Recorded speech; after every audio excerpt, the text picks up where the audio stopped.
This is a horror video. For a better experience, use earphones when you watch this horror story. There's a war waging in Alaska, and we're losing. My name is not important, nor are the circumstances which led to my assignment to this accursed conflict. All you have to know is that I'm a staff sergeant in the United States Army who has been assigned to a classified operation in Alaska, although I doubt it can remain classified for much longer. I can't say exactly when the war began, although I guess that it's been going on for at least a year, if the veterans are to be believed. Officially, we're partaking in a containment operation, although anyone with a pair of eyes and working brain can easily see that it's something much more.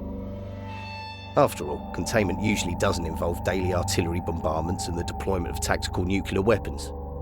Yes, you heard that right. I've counted one instance of nuclear weaponry being utilised, and though it was probably low yield, it proved that this was no minor operation. Moreover, although the amount of actual soldiers being deployed is rather small, the government is utilising the full extent of American firepower and technology. Hell, some of the stuff we get belongs in a sci-fi movie. But I'm not telling you this story to talk about some fancy equipment. I'm telling you this because humanity is on the brink of extinction, and the spongeheads in Washington are too concerned with politics to do anything about it.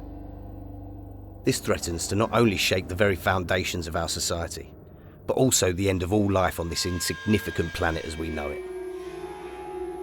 I cannot say exactly how it started, but at some point unusual events began being reported. Along the Dalton Highway, trucks went missing alongside their occupants, and numerous witnesses claim to have heard ear-piercing screeching in some of Alaska's most desolate and inhospitable regions. Eventually, entire towns and settlements fell off the grid, all communication from them ceasing completely. It was only after a federal agent discovered that an entire town, with an estimated population of 300, had vanished, that the government began to take the matter seriously. I was only deployed about a month ago, but I've already had 2 encounters with our enemy. The first encounter took place during a rescue operation near the Inactivac Pass to recover a stranded pilot. Exactly how he got stranded in such a remote place is beyond me, since we weren't told the specifics. But our formation happened to be only an hour away from his location, so we were assigned to pick him up and take him somewhere safe. By the time we arrived, it was too late. He had taken refuge in a nearby cabin to ward off the cold whilst he waited for us, and someone, or something, attacked him. I only got a brief glimpse of the body, but the image is burnt into my mind. His entire body had been pierced with sticks, branches and twigs that seemed to rise from the floor. His sidearm still resting in his holster, implying his death was quick. What scared me most was not the mutilated corpse itself, but the question which hung over it. What killed him? Who? Or what was capable of killing an experienced US serviceman with such swiftness and brutality as to prevent them from resisting, especially in such an unusual manner? I considered asking my superior at the time, but a small itch in my mind prevented me from doing so. We left the body, and on our way back to base, a bright flash of light illuminated the darkness which blanketed us.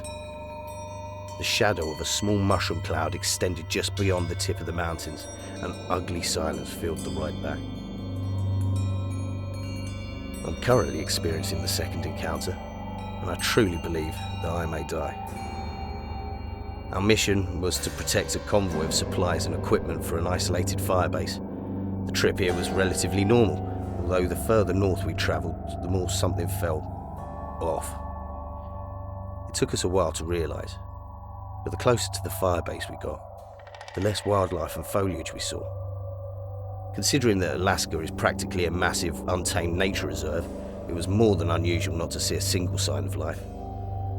By the time we were about an hour away, the terrain around us completely lacked any vegetation and the sky was void of any migrating birds.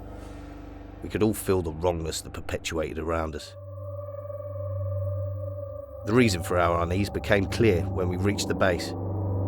The complex seemed completely intact, but not a single soul was presented. Any sign of human inhabitation had been erased, and all that was left were empty buildings and defensive emplacements. In the hopes of searching the local area the next day, we were ordered to remain at the base for the night until the sunlight rose. I don't think I'll ever see the light of day again. It started just after midnight, when one of our privates, Jenkins, was reportedly missing by his buddy.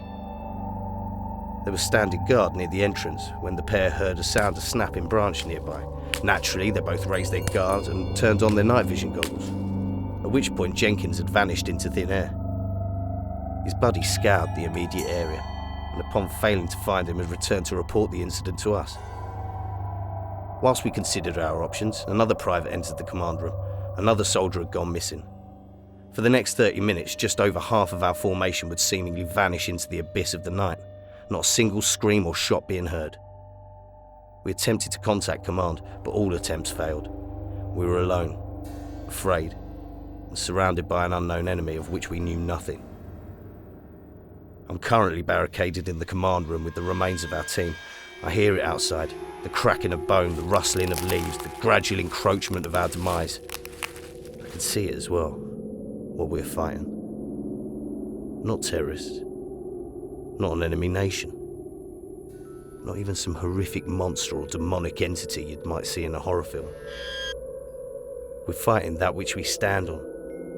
A horrible mass of nature, including trees and animals, is slowly expanding towards us. It's sentient and clearly views us as hostile. Our weapons practically do nothing against them. We have nothing to aim for, and they seem to have no conventional weaknesses. I'm not sure how much longer we have, but the entire structure has been enveloped in hard oak and ever-shifting greenery. I think a few branches have managed to break through the ventilation, so it's only a matter of time before it finds us. We're waging a war against nature itself, and it's finally started to fight back.